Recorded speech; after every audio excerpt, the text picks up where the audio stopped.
One of our sharper viewers and listeners sent me an email today saying, "Hey, Colin, I guess you got to add that Virginia Beach mass shooting to your total." I said, "Yeah, I will, but that's not even what's interesting about Virginia Beach. The most interesting thing now about Virginia Beach is how many mass shootings there have been, with most of them without national notice, since Friday afternoon." So it's Tuesday evening right now. I'm getting ready to post this video. Since Friday afternoon, 96 hours ago, there have been about 20 mass shootings, 17 of them by black people, 2 by Hispanics, and 1 I can't figure out. And yet still we see the internet and the news stories, the TV talking heads are just full up with fairy tales about white guys acting as mass shooters when I keep bringing up stories like this that are happening now. What do we got? 4 days?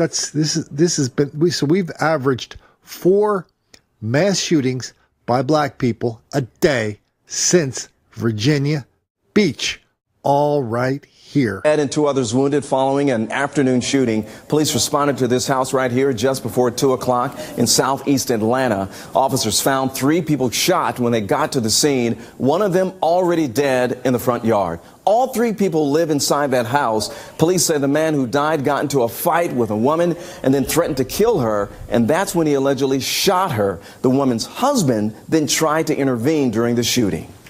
They began to wrestle over the firearm. Her husband was able to acquire the firearm and shoot the male who's now deceased in the backyard. After he was shot, he jumped through the back window and ended up in the yard.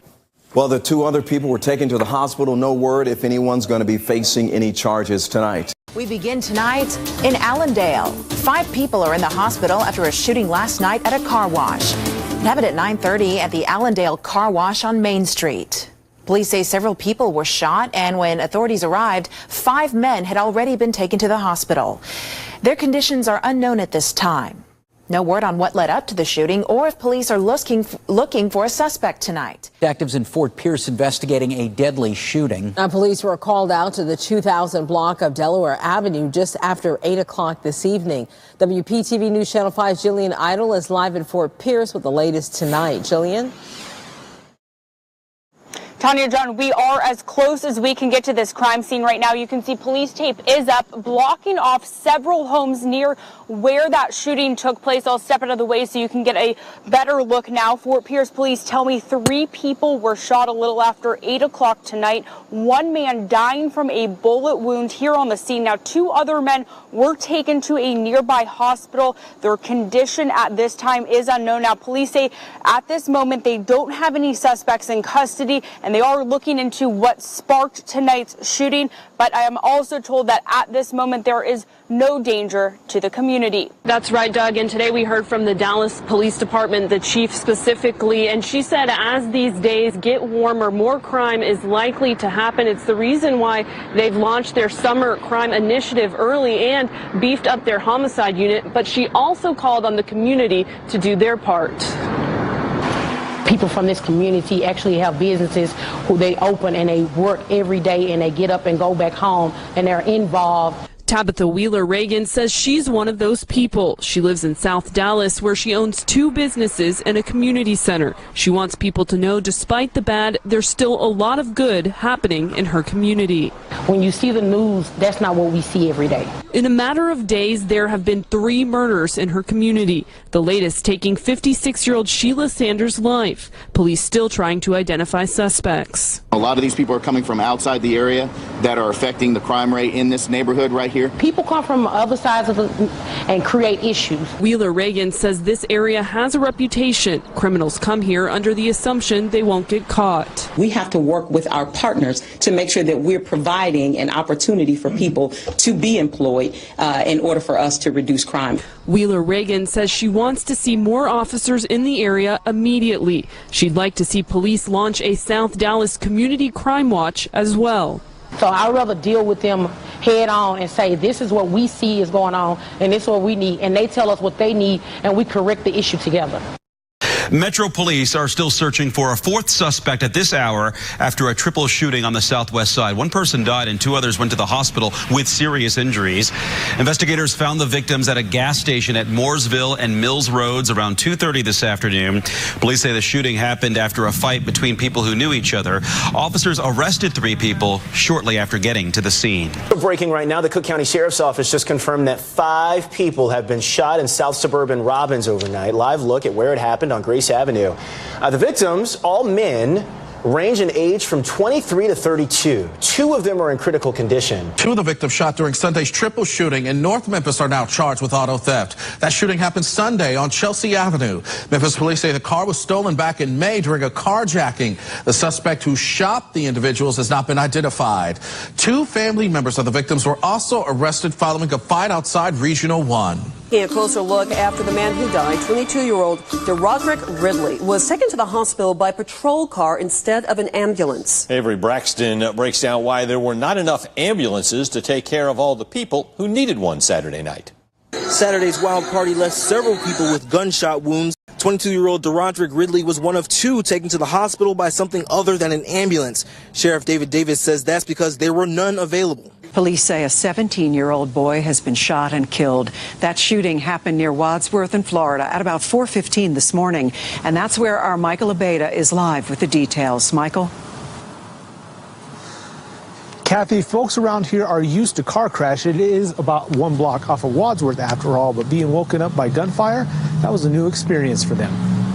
I woke up about 4:20 or so in the morning and I heard gunshots. Just bang, bang, bang, bang, bang, and a couple more afterwards. Early Sunday morning, people in this Lakewood neighborhood near Wadsworth in Florida called police after hearing those shots. I looked out and all of a sudden there were police showing up all over the place and red lights and ambulances and fire trucks coming in. I said, well, whatever this was, it was big. Now, when the officers arrived on scene, they found 2 victims suffering from gunshot wounds. They took a couple of journeys by here and took 2 people out of there. Those 2 were taken to the hospital. Later, another gunshot victim and the victim of an assault showed up at the hospital as well. In total, 3 people had been shot and 1 person had been assaulted. Since that time, one of the victims, a 17-year-old male, has died. Police haven't released any information about the suspect in this case, but they say they don't believe there's a threat to the community. Neighbors who heard those shots are surprised because they say it's a pretty quiet area. It was the first time I heard gunshots. This isn't a gunshot neighborhood. A deadly 12 hours across Chicago, 31 shooting victims, 3 of them are fatal. CBS 2's Eric Cox is live now, where 4 of the victims were shot right outside Northwestern University's law school. Eric? Jim, while it's back to business as usual here at Lakeshore Park, directly across the street from Northwestern's Pritzker School of Law, detectives are telling me they're busy working to decide whether or not that quadruple shooting was in fact connected to a stabbing that occurred around the same time in this same general area overnight. Officers also telling me that overall crime is actually down citywide, but those statistics not soothing for people who call Streeterville home. Flowers blooming in the breeze, runners zooming by, Chicagoans of all ages out enjoying a little fresh air at Lakeshore Park in Streeterville Saturday. But hours before, police tape wrapped around the park's fence, extending over to Northwestern's Pritzker School of Law across the street. Shell casings on the ground after 4 men between the ages of 25 and 28 were shot around 2 a.m. No matter what neighborhood you live in, when you wake up in the middle of the night to the sound of gunfire, you feel unsafe. Unsafe is never how 2nd Ward Alderman Brian Hopkins wants Streeterville to be described. Yet photos reveal residents waking up to liquor bottles littered throughout Lakeshore Park, where alcohol is prohibited. And even though the park closes at 11, Alderman Hopkins tells CBS 2 beachgoers ditch the sand and set up here. Their illegal parties last into 2 or 3, 4 a.m. Sometimes they go all night, and that's where the violence eventually happens. What do you feel could be done to prevent these illegal parties from happening in the future? I'll be asking the mayor to assign a post in the overnight hours here at Lakeshore Park. While Alderman Hopkins meets with Mayor Lightfoot, others are also trying to work things out. Yeah, I walk over here. This is where I come to do my exercise. Dr. Henry Wiggins has called Streeterville home for nearly 30 years now. The same place that you're coming to exercise, just hours later, people are congregating and committing crimes. How does that leave you feeling? Doesn't make you feel good.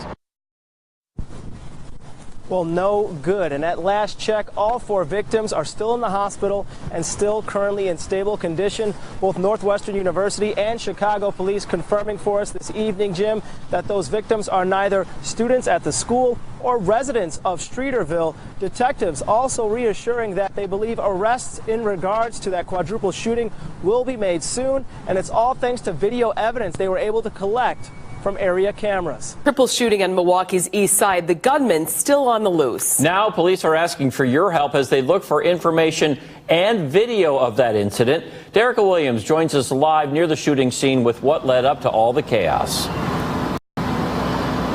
Guys, we're told that when the shots rang out, everybody on this block scattered and took cover. You can see right here that this door is shattered, and that door right there still boarded up.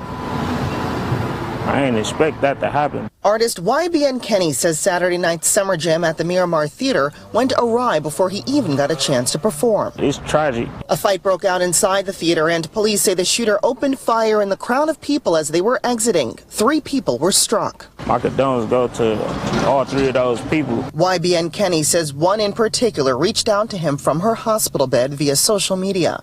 This picture shows she was shot in both of her feet. She was a big fan.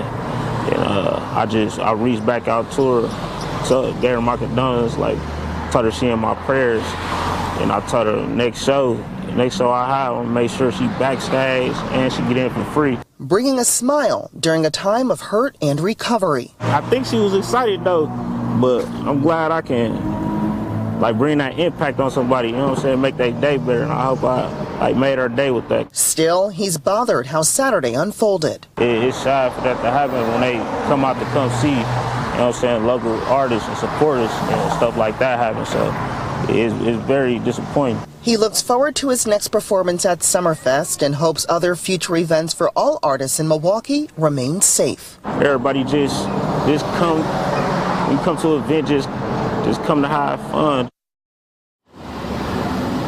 And Miramar Theater did release a statement saying, in part, in response to this incident, they will be reviewing security protocol with Milwaukee Police Department and will be discontinuing third-party rentals for these types of events indefinitely.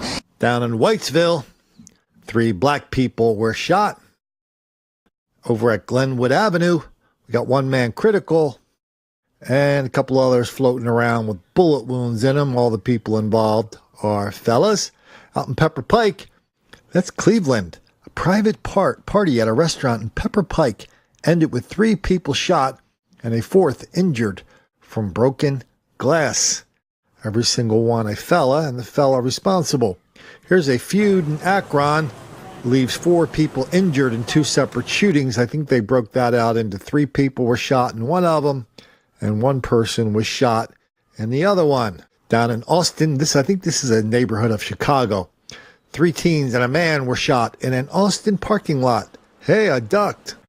Okay, so I don't know how much sophisticated and highfalutin analysis you need, but those are all the headlines. Those are all the stories. You know, it's not like you can't find them yourself. Please, sir. I want some more. What? There's a lot of mass shootings there. No, we don't have to listen to the police chief of Chicago that says, oh, because it's warm, that means the black people are going to come out and start shooting people. That means we have to get them jobs. Okay, so 1 minute it's heat, next minute it's jobs. The next minute, somebody's going to tell the truth and say, that's the preferred lifestyle of the fellas in Chicago when they pull their guns out and start shooting people. They like that. I don't know why it's so hard to say that, even if it does make the black kids angry.